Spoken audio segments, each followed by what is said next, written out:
So we'll talk about the story of a Viktor Frankl. He was a psychiatrist and Jew. He was a determinist. He was raised in the tradition of Freudian psychology, which postulates that whatever happens to you as a child shape your character and personality, basically governs your entire life. So who was Viktor Frankl? He was a psychiatrist and a Jew. He was a determinist, raised in the tradition of Freudian psychology, which postulates that whatever happens to you as a child shapes your character and personality, basically it governs your entire life. So what happened during World War II? He was imprisoned in the death camps of Nazi Germany. So during World War II, he was imprisoned in the death camps of Nazi Germany, except his sister. His entire family was sent to the gas ovens.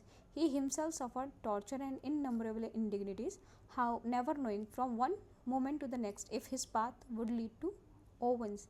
One day, sitting naked alone in a room, he began to become aware of what he later called the last of human freedoms.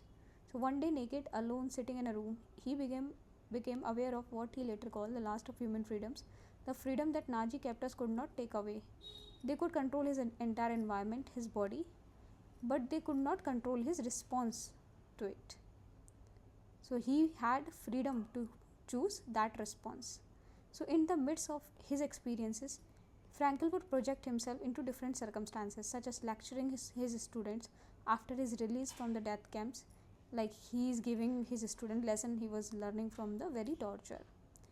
So through a series of discipline, mental, emotional and moral, MEM from series of discipline, mental, emotional and moral, principally using his memory and imagination, he exercised a small embryonic freedom until it grew larger and larger, until he had more freedom than any of his Nazi captors. He became an inspiration for those around him, even to some of the guards. He helped others in finding meaning in their suffering and dignity in the present existence. In the middle of the most degrading circumstances imaginable, Frankel used the human endowment of self-awareness. So he used human endowment of self-awareness. He used human endowment of self-awareness to discover the fundamental principle about the nature of the man.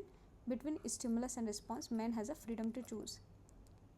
Then, in addition to self-awareness, humans have imagination. So we have imagination, that is the ability to create in our mind beyond our present reality. So we have conscience, that is a deep inner awareness of right and wrong. We have conscience, that is deep inner awareness. So we have DIA, deep inner awareness of right and wrong, of the principle that govern our behavior.